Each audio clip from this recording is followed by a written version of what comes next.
Now, next we have Mia Cobb, who's going to talk about G2Z with social media, the science of engagement. All of you already know Mia because she's been running around here doing mic running, picking up speakers from airports, signing off for your registrations. She's a woman of many talents. She also leads the working dog group within the federal government's ORS. And over the past 5 years, she's managed research efforts to advance the welfare and productivity measures of Australia's working dogs. Mia recently founded the Australian Working Dog Alliance, a not-for-profit organisation that engages with industry to improve the welfare of Australia's working and sporting dogs. She's also currently undertaking a PhD at Monash Uni, researching the links between attitudes, kennel management practices, working dog welfare and performance outcomes. Mia's belief in translating scientific research into everyday outcomes and a love of social media led to the launch of the popular collaborative canine science blog, Do You Believe in Dog, last year. And Mia has been driving the social media for this event, so you can thank her for all of that because I do. So come on up, Mia. And unfortunately, she's not going to be able to do question time because she's running back to the airport with Paul McGreevy. Thanks, Nal. If I finish early, maybe we can fit in a couple of questions. Otherwise, I'm here for the rest of the conference, so you can track me down at a later session or tomorrow, or find me on social media. So, I'm not a social media expert, and I think that's really important to establish.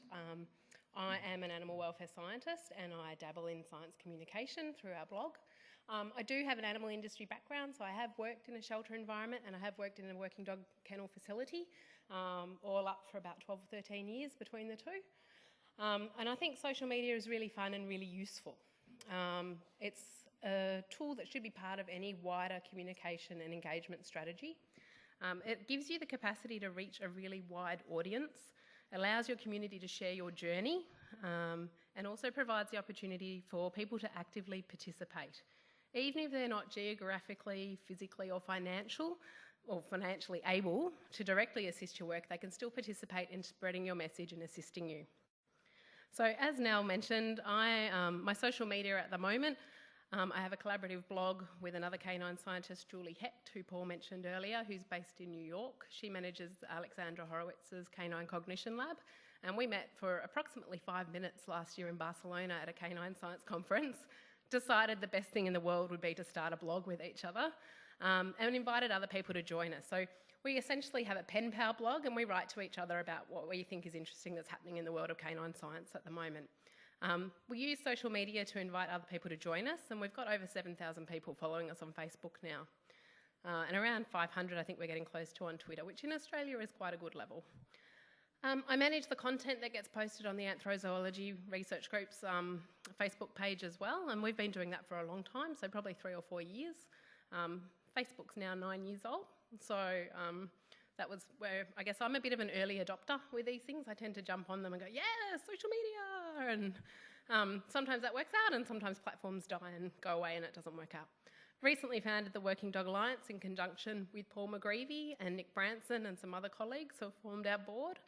And I've also been involved with the Possible campaign, which is a crowd-funding project platform with Young Vagabond, and I'll talk about that a little bit later on. So social media is important. As I said, it lets you share, it lets you engage, and if you're watching the recording of this later on, every time I say engage is when you drink, because I'm going to say it a lot. When I talk about engagement, it's talking about getting people to like your content, to share your content, and to comment on your content. It invites community participation and assistance directly with your work. So social media is dynamic. The trends, the platforms, the tools, the strategies are regularly changing. This makes it really hard to plan what you're going to be doing on a long-term basis. So it's important that you're regularly reviewing on a shorter-term basis what's happening and changing your campaigns accordingly.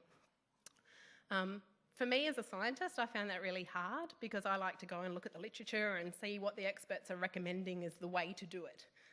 So for me to understand that anything that's being published in the scientific literature from the communication specialists is 6 months old and therefore pretty much outdated and useless was a little bit difficult. But there's been a really great document produced by some communication specialists in Australia, and they've made it freely available through Creative Commons, and I've linked it on my paper. You can find it online. And they've done a lot of work. I think it's a 20 or 30 page document. And if this is of an area of interest to you, I strongly recommend you go and have a look at it and read it in detail. But they basically identified 3 key areas that are integral for successful campaigns. So they need to be sustainable. You can't just have something that works really well for a week and then doesn't work for the rest of the year. You can have separate stories within your campaign, and you might have a great story about a particular animal or a particular cause or something that's time sensitive, but then you need to move on and pick up the next story to have a sustainable campaign. Excuse me, could I get some water now? It needs to be effective. So it's great if you're putting out content, but if no one's actually engaging with it, it's not really of any use or help to anybody.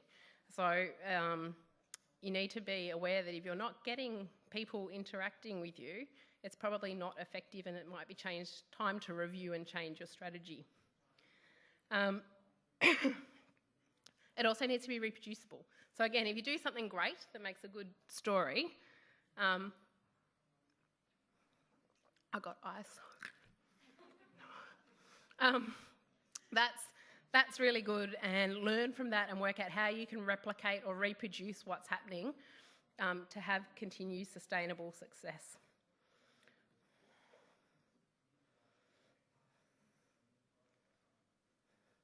So social media in Australia, we're really lucky that at the moment, even though this data gets old really quickly, the Yellow Census Social Media Report just came out in June, so there's a whole lot of fresh statistics I can throw at you. And again, that's readily available online, so if this is something that is of interest, I think I linked to it again in the paper with a hyperlink, but go and have a look at it.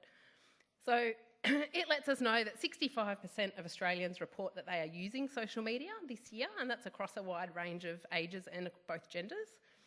And it shows that of those users, around 70% are now accessing social via their phones. Okay, so that's a really important fact, and I'll get to why in a little bit. But 1/3 of the companies using social media don't have a strategy that drives the traffic to their social media sites. So by that I mean they don't have a little icon on their website saying come and connect with us at Twitter or at Facebook or on LinkedIn or on YouTube. And they likewise don't have a link for their website from their social. So people might be going to those things, but they're not getting the full benefit because there's not that traffic direction in both ways. And that's probably indicative of the fact that businesses haven't been as quick to adapt to social as consumers have. So they've been like, oh, quick, we've got to get a Facebook page up. And yep, we've done it. But they haven't fully understood or thought about the planning behind what they're trying to achieve with their social.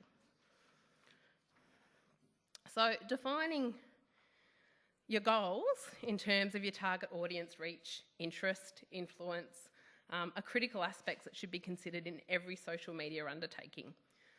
What will success look like for you? And it's a little bit linked into what Julia was talking about with a strategic plan. This is basically applying the same principles to your social media activity. What will it look like? And it sounds really logical, but apparently 20% of Australian businesses aren't stopping to define what success will look like before launching their social media profiles. So as an example, when Julie and I started our blog, we sat down and said, well, what are we trying to achieve? It's not just about getting likes on Facebook. Why are we doing this? And we wanted to help the science get out of the academic journals over the paywall to where everyone could access it. We wanted to establish ourselves as communicators of the science, knowing that there's an older generation of scientists that will be retiring. So there's a selfish, gain in it for us. We wanted to profile our own research and the work of our research groups, and also the profile of canine science in general, because a lot of people don't realise it is a field of research. So they were our goals of what we were trying to achieve. We set ourselves little targets of what we were hoping to do, and we monitored our success. So we stopped and looked at, how many page hits are we getting? How many likes are we getting on Facebook? How many, interactions are we getting on Twitter? And how are those things relating to each other and translating? So we know that most of our traffic comes from our Facebook page, and we update that more regularly. We do one blog update a week. In the start, we did one each a week, and then we dropped that off after 6 months mainly because we got busy with other things and needed to slow down. But Facebook gets updated more regularly, and that helps drive the traffic to the blog to see the content that we want to get shared. So, plan is really important. And part of planning is allocating sufficient resources, so both time and staff. Preparing good content takes time. You need to search for engaging images. You need to come up with short, snappy messages. A lot of large companies, corporate companies, have specialist digital communication, generally people under 30 that are digital natives that have grown up in this environment and understand it really clearly. You don't have to be under 30 to do it. I'm not. But you do, I guess, need to be aware that it will take time and allocate the resources. If you don't have the resources, that's okay. Ask someone to help you. There are a lot of groups who've got great volunteer bases who will help mine good images through Creative Commons sites or help you put together little short, snappy messages. So just remember that you can ask other people for help. You don't have to do it all yourself. So I'm just going to quickly talk you through the networks, just in case, or platforms, whatever you want to call them, in case you're not sure about how they operate, and give you a little bit of the facts and figures. In Australia, Facebook is king of social media. Of the people using social, 95% of them are on Facebook. The average Australian user spends around 7 hours a week on Facebook. I probably do that in one day.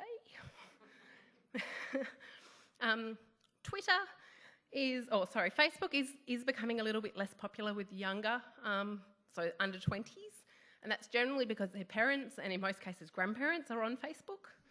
So, which doesn't necessarily matter depending on who you're trying to target. And it is still the most widely adopted, regardless of that. So, but it's something to be aware of as we move forward in the future. I suspect there'll be something new that comes along that the younger generation embraces, and to some degree Instagram's in that area. Twitter's growing, but it probably around 15% of people using social are on Twitter in Australia. It's a lot lower than in the US and UK.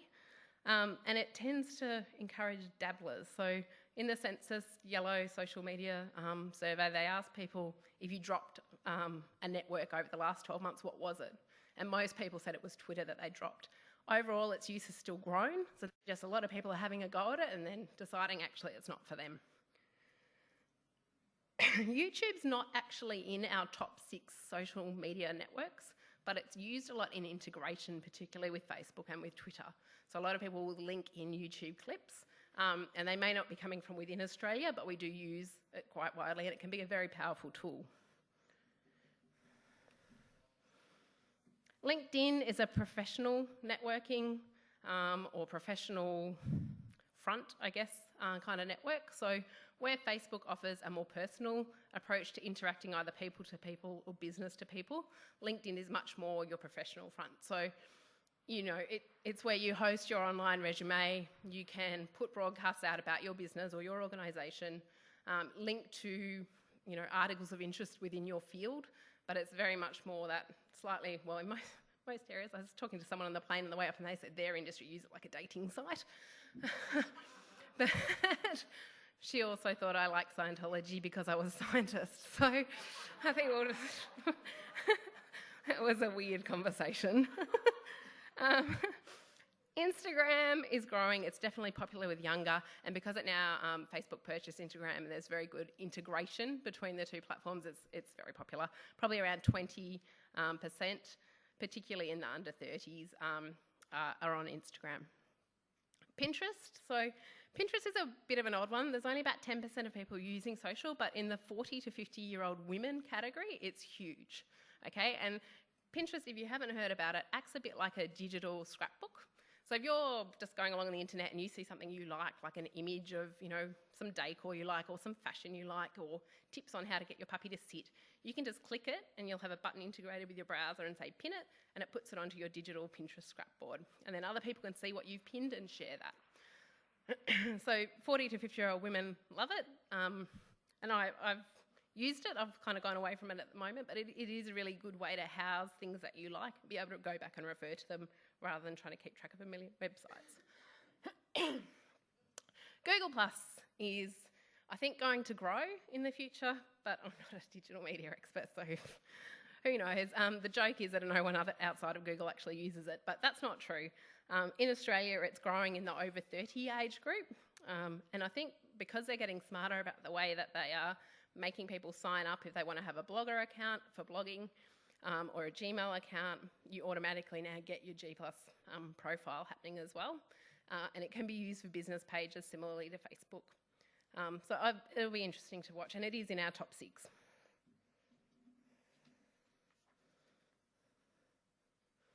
Okay, so what doesn't work in social media? In my opinion, from what I've learnt over the last 12 months, particularly with our blog, and in the few years prior to that just as a consumer of social media, it works best when you engage in conversation with your community. So Facebook pages or Twitter feeds that just post one repetitive line broadcast that's the same over and over again tend to have poor levels of reach and engagement. You need to create content that people can connect with and feel inclined to share, and that way the potential of every post will help grow your community and the reach of your cause is maximised. Particularly on Facebook now, we know that we are really visual consumers. If you post, a one-line post with a link, or if you post a one-line post with a link and a picture, the people are 80% more likely to click the link when there's a picture involved as well. So we're very visual consumers.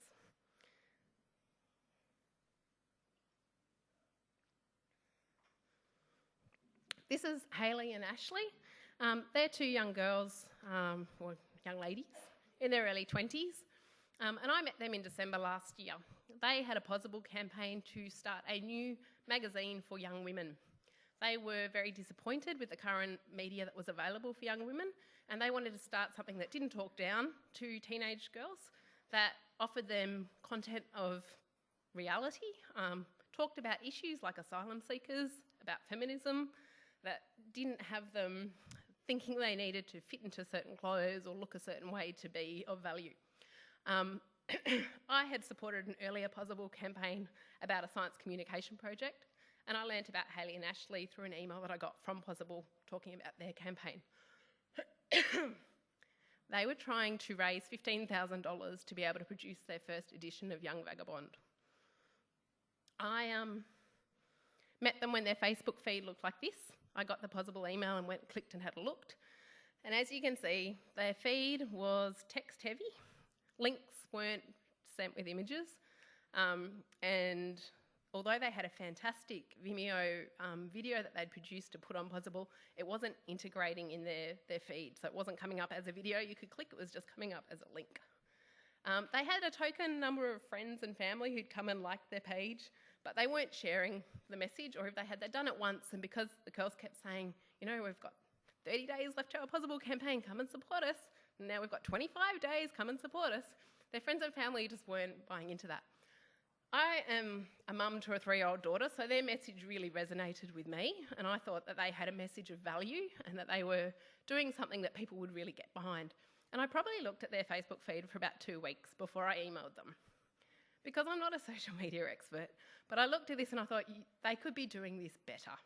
So I got in touch and I wrote the email. I literally wrote it 3 times and deleted it before I actually sent it, because I was like, who am I to tell them? But I got in touch and I said, hey, I think I've learnt something over the last 6 months while I've been blogging that could help you guys get your message out a little bit further. And lucky for me, they were really receptive.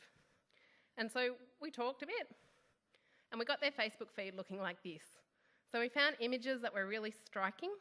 We targeted their messages to different areas. So we targeted mums like me who'd bought into their message that they were selling. We targeted teenage girls and let them know that we could offer them an alternative to Dolly and Cosmo. And we targeted sisters and aunties and people who might be looking for a present for a young woman, because the subscription is pretty cheap and you can go to their website and get one for a Christmas present for the young lady in your life. And it worked really well. You can see here the engagement level. We were getting 19 shares, 20 shares, lots of likes, and straight away it went up.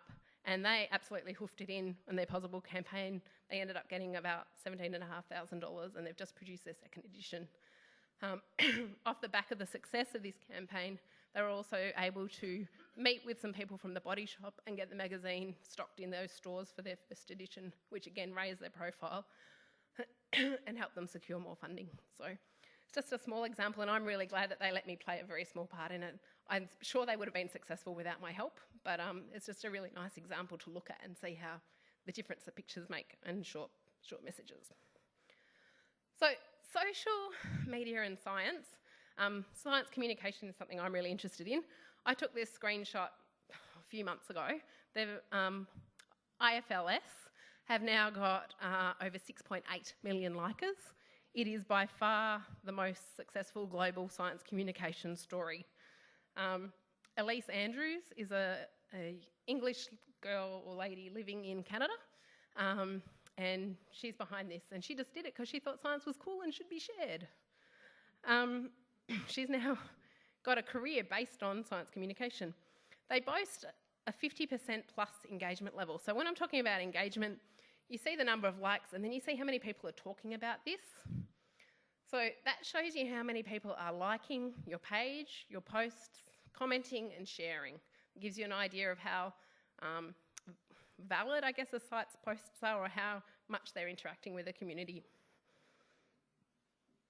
They also have a more child-friendly named version. It's a mirror site where they post the same content, and they've still got a very respectable 350,000 people on that site.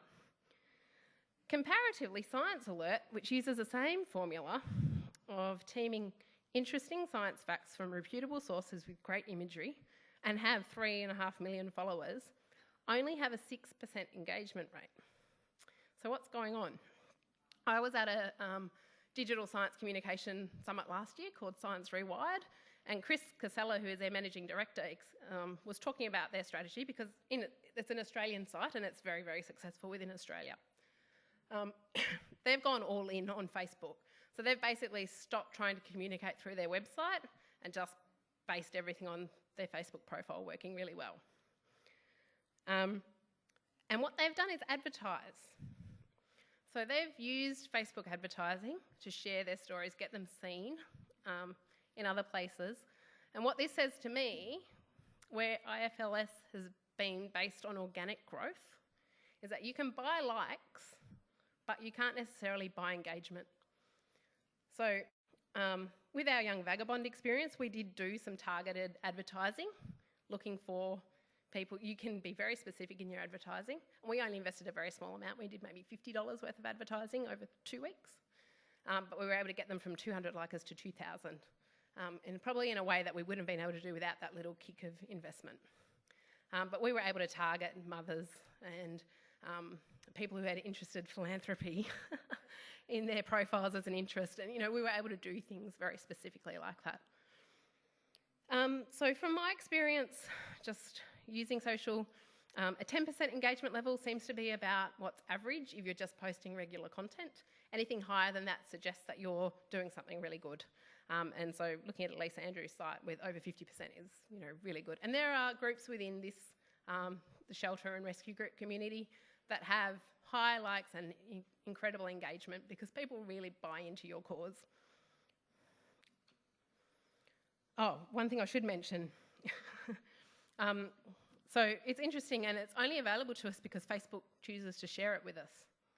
So to me, it's also a really good message that, what actually happened in July for about 4 days was that metric was taken away, the Talking About Us metric, and all you could see was the number of likes. And that suddenly made it very hard as a consumer to decide, well, were these purchase likes through advertising or are they genuine likes because people believe in this, cause or product?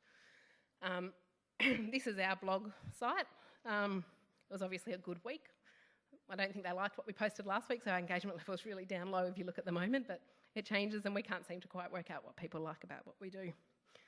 So it's just a timely reminder that Facebook algorithms dictate what material is available to be seen and that can change with no notice at any time.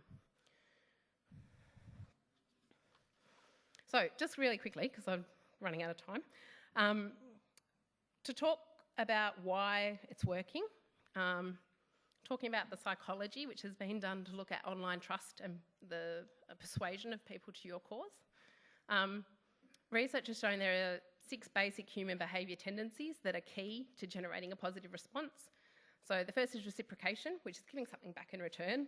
And that could be sign up for our e-newsletter and we'll provide you with information about our cause or news that's of interest to you. It could be like our Facebook page and we'll show you cute pictures of puppies. You know, it doesn't have to be here's a free car. It can be something fairly simple. Commitment and consistency. So once someone likes your page or feed or comment or photo, they are more likely to go on doing that.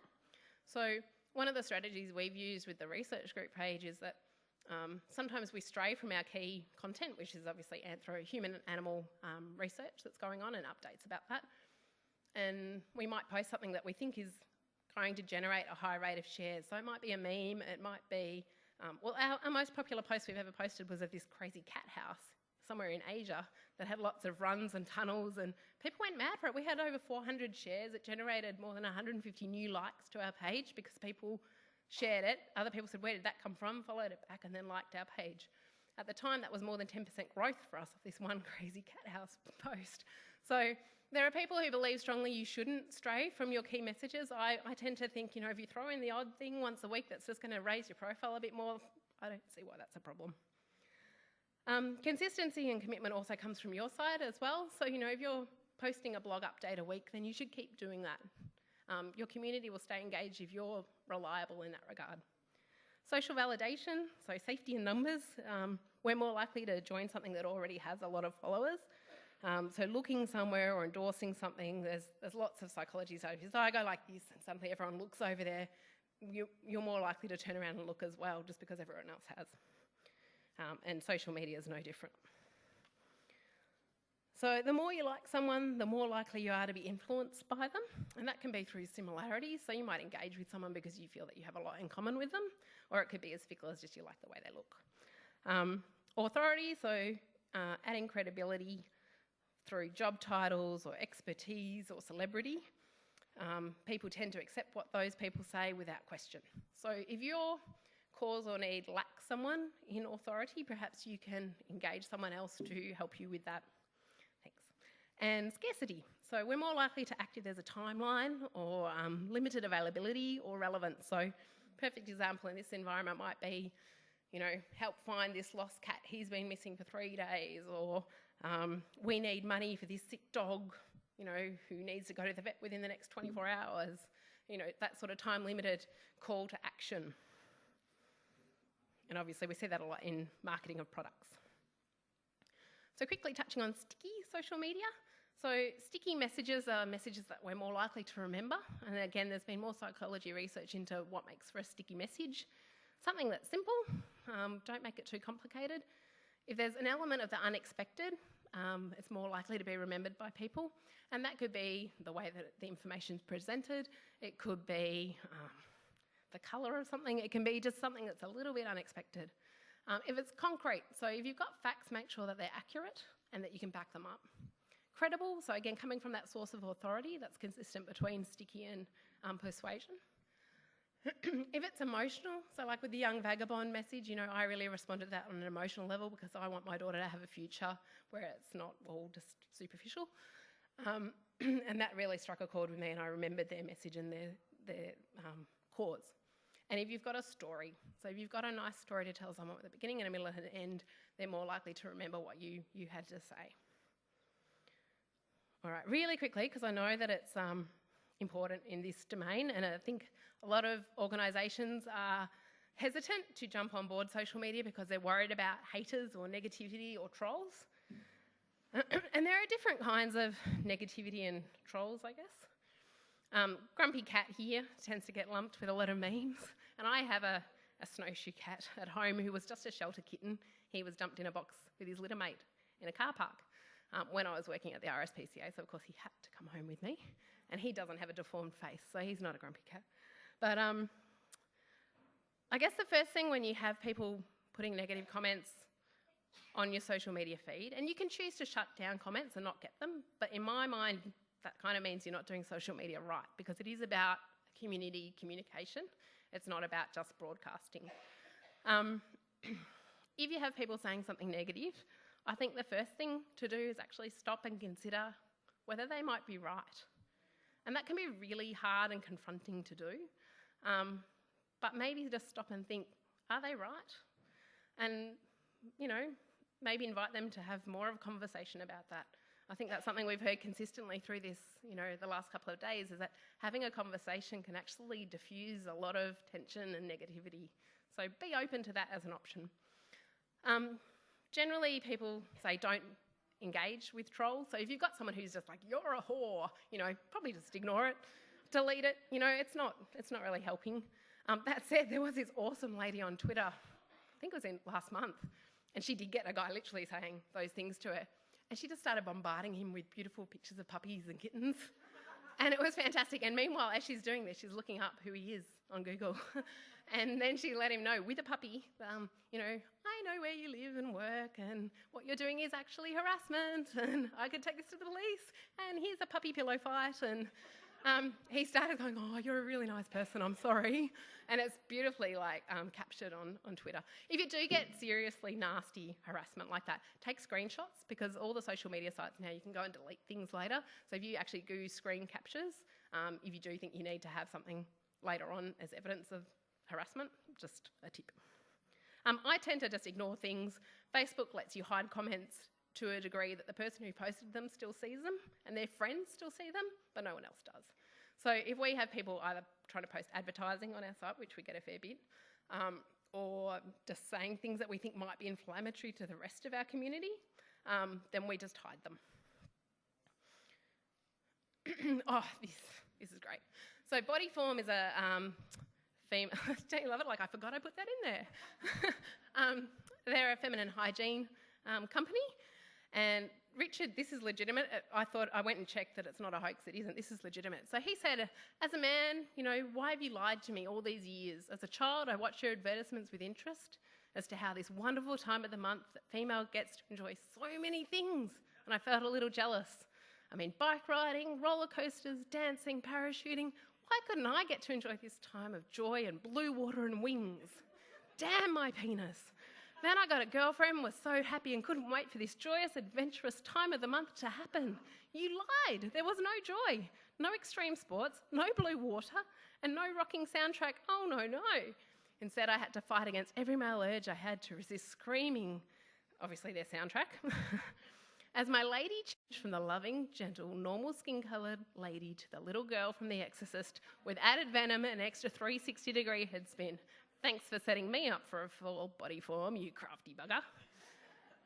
So this is obviously not really nasty trolling, but Bodyform absolutely rocked in the way they handled this, a bit like the kittens and puppies on Twitter.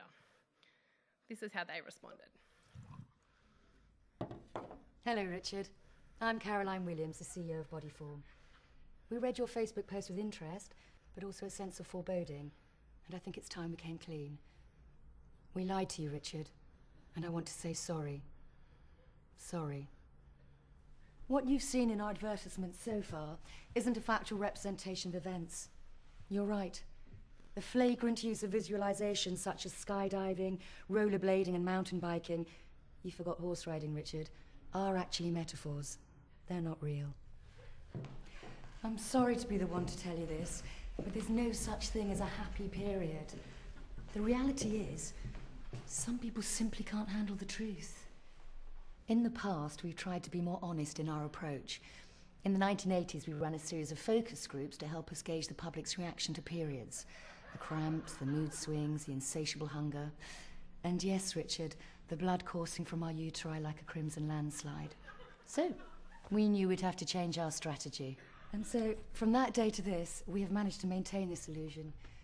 But you, Richard, have torn down that veil and exposed this myth, thereby exposing every man to a reality we hoped they would never have to face. You did that, Richard. You. Well done. I just hope you can find it in your heart to forgive us. Oh, sorry, Richard. You did know that we do that too, didn't you? Hello, Caroline Williams. Yes. And that's how you win at social media. So that got them over 500,000 shares of that post, which is brilliant. And it turned a troll from a grumpy cat to a happy person.